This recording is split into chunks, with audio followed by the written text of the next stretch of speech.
ಇರಾನಿಯನ್ನರು ತಮ್ಮ ದೇಶವನ್ನ ಬಿಟ್ಟು ಪಲಾಯನವನ್ನ ಮಾಡ್ತಾ ಇದ್ದಾರೆ. ಇರಾನ್ ತತ್ತರ ಆಗ್ತಾ ಇದೆ. ಇರಾನ್ನಿಂದ ಪಲಾಯನ ಮಾಡ್ತಾ ಇದ್ದಾರೆ ಅಲ್ಲಿನ ಸಾರ್ವಜನಿಕರು. ಬೇರೆ ಬೇರೆ ಅಕ್ಕಪಕ್ಕದ ದೇಶಗಳಿಗೆ ಹೋಗಿ ಸೇರ್ಕೊಳ್ತಾ ಇದ್ದಾರೆ. ಅಮೆರಿಕ ಇಸ್ರೇಲ್ ಬಾಂಬ್ ದಾಳಿಗೆ ಹೆದರಿ 3 ಊರು ಬಿಡ್ತಾ ಇದ್ದಾರೆ ಜನರು. ಹಿಮಭರಿತ ಟರ್ಕಿಯ ಗಡಿ ದಾಟಿ ಪಲಾಯನವನ್ನ ಮಾಡ್ತಾ ಇದ್ದಾರೆ. ಟರ್ಕಿ ಅದು ಇತ್ತೀಚೆಗೆ ಹೆಸರು ಬದಲಾಯಿಸಿಕೊಂತು, ತುರ್ಕಿ ಅಂತ ಮಾಡ್ಕೊಳ್ತು. ಅಲ್ಲಿಗೆ ಪಲಾಯನವನ್ನ ಮಾಡ್ತಾ ಇದ್ದಾರೆ. ವಿಮಾನಗಳು ರದ್ದಾದಂತ ಹಿನ್ನೆಲೆ ಗುಳೆ ಹೊರಟಿದ್ದಾರೆ ಸಾವಿರಾರು ಜನರು. ಅಮೆರಿಕ ಇಸ್ರೇಲ್ ನಿರಂತರ ದಾಳಿಗೆ ಇರಾನ್ ತತ್ತರವಾಗಿದೆ.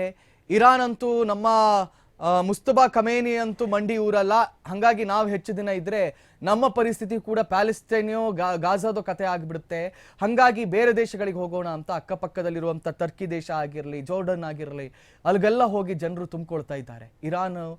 ಇರಾನ್ನ ಭವಿಷ್ಯ ಮುಗೀತು ಅಂತ ಅಲ್ಲಿನ ಸಾರ್ವಜನಿಕರ ಕೆಲವರು ಎಣಿಸ್ತಾ ಇದ್ದಾರೆ. ಮತ್ತು ಇನ್ನು ಕೆಲವರು ಆ ಖಮೇನಿ ಅವರ ಇಸ್ಲಾಮಿಕ್ ಆಡಳಿತ ಏನಿತ್ತು ನೋಡಿ, ಅದರ ವಿರುದ್ಧವಾಗಿ ಕೂಡ ಪ್ರತಿಭಟನೆಯನ್ನೆಲ್ಲ ಯಾರು ಮಾಡಿದ್ರು ಅವರೆಲ್ಲರೂ ಕೂಡ ಊರು ಬಿಡ್ತಾ ಇದ್ದಾರೆ. ಯಾಕಂತ ಹೇಳಿದ್ರೆ ಈ ರೆವಲ್ಯೂಷನ್ ಏನು ಸ್ಟಾರ್ಟ್ ಆಯಿತು ಅದು ಅಲ್ಲಿಗೆ ಅಯತುಲ್ಲಾ ಖಮೇನಿ ಅವರ ಹತ್ಯೆಯೊಂದಿಗೆ ಮುಕ್ತಾಯ ಆಗುತ್ತೆ ಅಂತ ಎಣಿಸಿದ್ರು. ಇಲ್ಲ, ಆಗ್ಲಿಲ್ಲ. ಮುಸ್ತಫಾ ಖಮೇನಿ ವಾಪಸ್ ಬಂದಿದ್ದಾರೆ. ಮುಸ್ತಫಾ ಖಮೇನಿ ಇಲ್ಲಿ ಅಧಿಕಾರ ಸ್ವೀಕರಿಸಿದ ಮೇಲೆ ಯಾರೆಲ್ಲ ಕೂಡ ಸಂಭ್ರಮಾಚರಣೆಯನ್ನ ಮಾಡಿದ್ರು ಕೂಡಿ ಅಯತುಲ್ಲಾ ಖಮೇನಿ ಸತ್ತಾಗ ಅವರನ್ನ ಖಂಡಿತವಾಗಿಯೂ ಈ ಮುಸ್ತಫಾ ಖಮೇನಿ ಬಿಡಲ್ಲ ಅನ್ನೋದು ಅವರಿಗೆ ಸ್ಪಷ್ಟವಾಗಿ ಗೊತ್ತು.